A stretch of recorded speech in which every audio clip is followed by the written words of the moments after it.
उनका हृदय से आभार भी व्यक्त करता हूं और मुझे विश्वास है कि उनका कमिटमेंट और उनकी क्षमता, ये दोनों देश के लिए और विशेष करके जम्मू कश्मीर के लिए काम आएगी। देश की एकता, देश के सुख शांति वैभव को बढ़ाने में काम आएगी, जो मुझे पूरा विश्वास है। हमारे एक साथी शमशेर सिंह जी, अब तो याद भी नहीं रहा कितने सालों से मैं उनके साथ काम करता रहा हूं, क्योंकि मैं संगठन की दुनिया में का इंसान रहा, इसी क्षेत्र में मैं काम करता था। कई वर्षों तक जम्मू कश्मीर में भी काम करने का मौका मिला। तो मेरे साथी कार्यकर्ता के रूप में कभी एक स्कूटर पर ट्रैवल करने का मौका मिलता था। बहुत छोटी आयु में जो इमरजेंसी में जेल में गए, उसमें शमशेर सिंह जी थे। और इस सदन में शमशेर सिंह जी की उपस्थिति 96% है। ये अपने आप में, यानी जो दायित्व जनता ने उनको दिया उसको बिल्कुल 100% निभाने का प्रयास। मृदुभाषी हैं, सरल है, और मुझे विश्वास है कि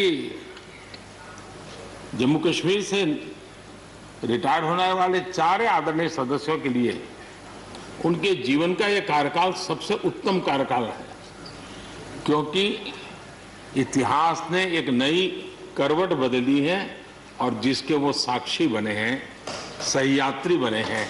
ये उनके जीवन की बहुत बड़ी घटना है। श्रीमान गुलाम नबी जी, मुझे चिंता इस बात की है कि गुलाम नबी जी के बाद इस पद को जो संभालेंगे उनको गुलाम नबी जी से मैच करने में बहुत दिक्कत पड़ेगी।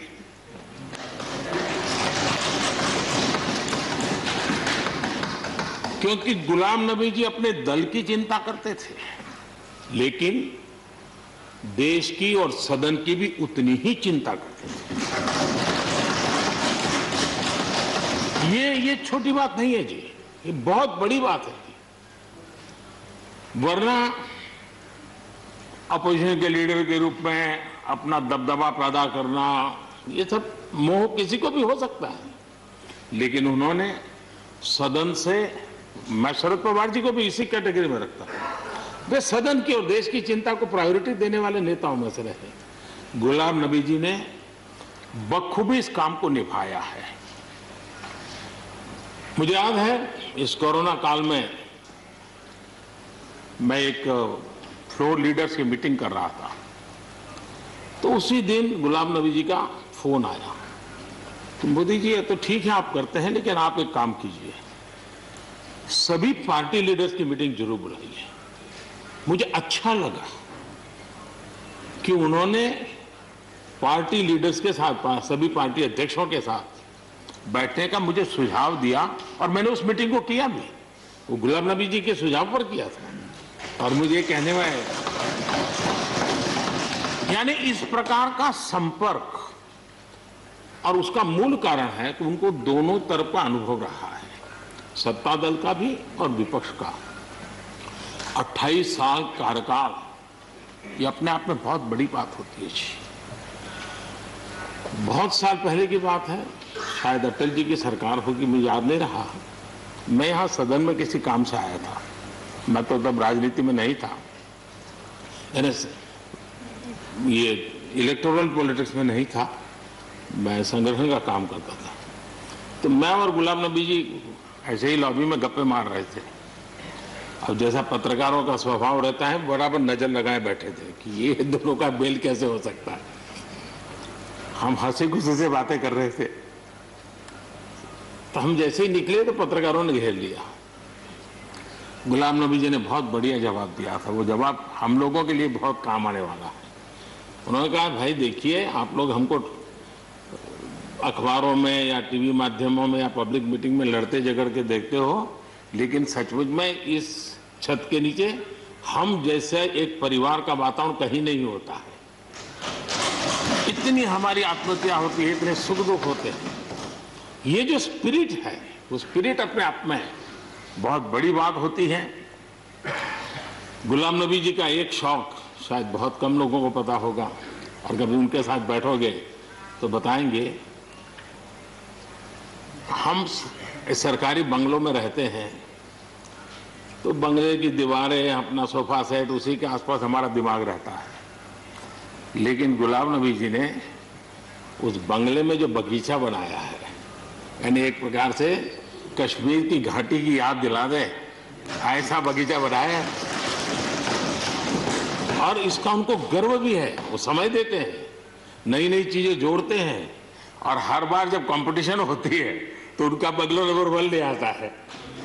यानी अपने सरकारी जगह को भी कितने प्यार से संभालना, यानी बिल्कुल मन से उन्होंने इसको संभाला है। जब आप मुख्यमंत्री थे, मैं भी एक राज्य का मुख्यमंत्री के नाते काम करता था, हमारी बहुत गहरी निकटता रही उस कालखंड में।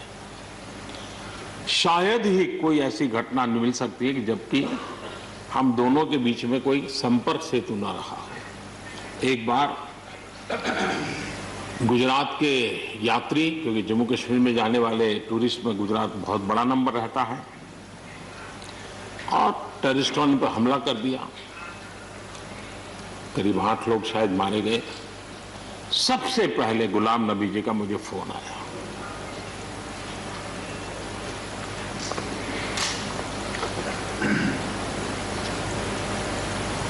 और वो फोन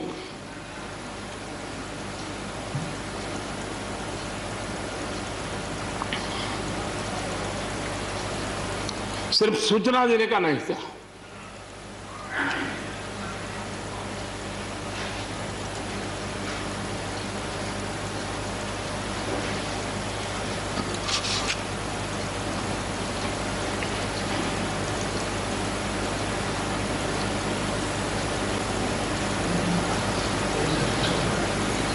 उनके आंसू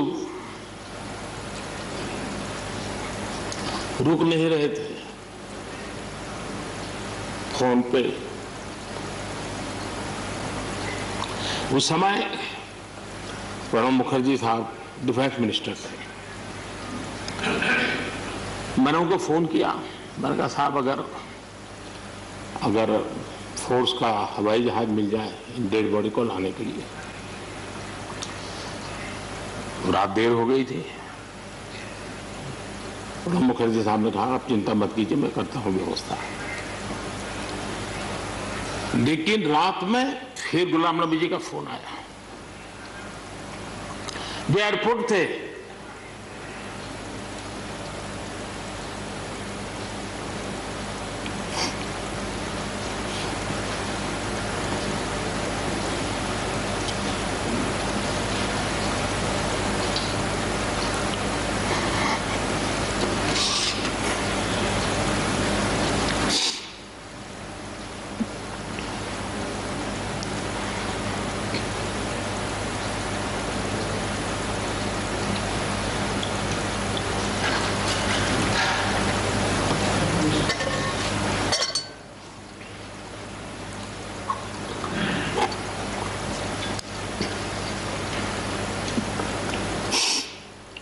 सॉरी,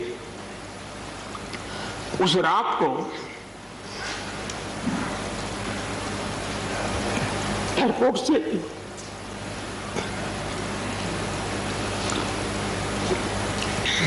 उन्होंने मुझे फोन किया और जैसे अपने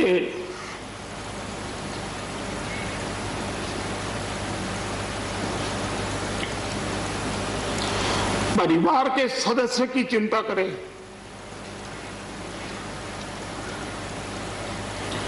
वैसी चिंता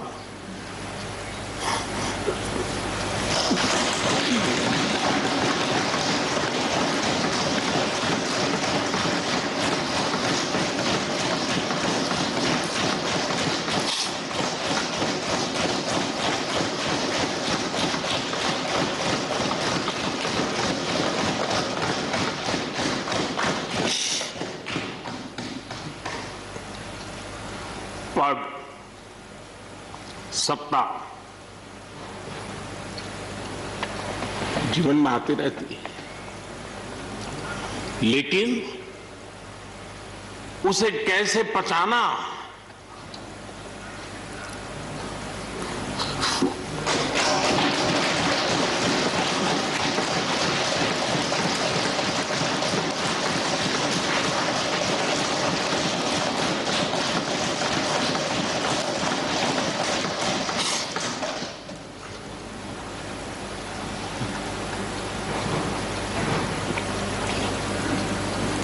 मेरे लिए बड़ा भावुक पल था।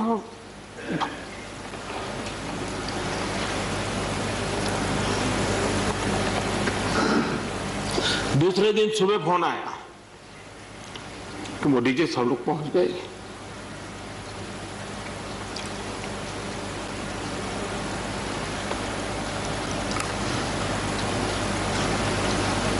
इसलिए एक मित्र के रूप में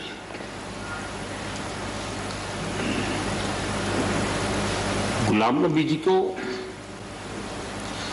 घटनाओं और अनुभव के आधार पर मैं आदर करता हूं।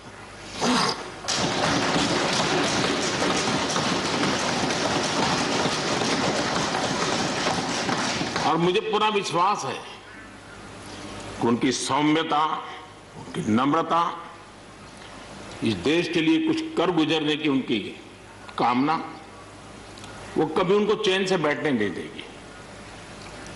और मुझे विश्वास है कि जो भी दायित्व जहां भी वो संभालेंगे, वे जरूर वैल्यू एडिशन करेंगे, कंट्रीब्यूशन करेंगे और देश उनसे लाभान्वित होगा। ये मेरा पक्का विश्वास है। मैं फिर एक बार उनकी सेवाओं के लिए आदरपूर्वक धन्यवाद करता हूं और व्यक्तिगत रूप से भी मेरा उनसे आग्रह रहेगा कि मन से मत मानो कि अब आप इस सदन में नहीं हो। आप के लिए मेरे द्वार हमेशा खुले, इन चारों माननीय सदस्यों के लिए खुले हैं। आपके विचार, आपके सुझाव, क्योंकि देश में सब बहुत जरूरी होता है। ये अनुभव बहुत काम आता है, मुझे मिलता रहेगा, ये अपेक्षा मैं रखता ही रहूंगा। आपको मैं निवृत्त होने नहीं दूंगा। फिर एक बार बहुत शुभकामनाएं, धन्यवाद।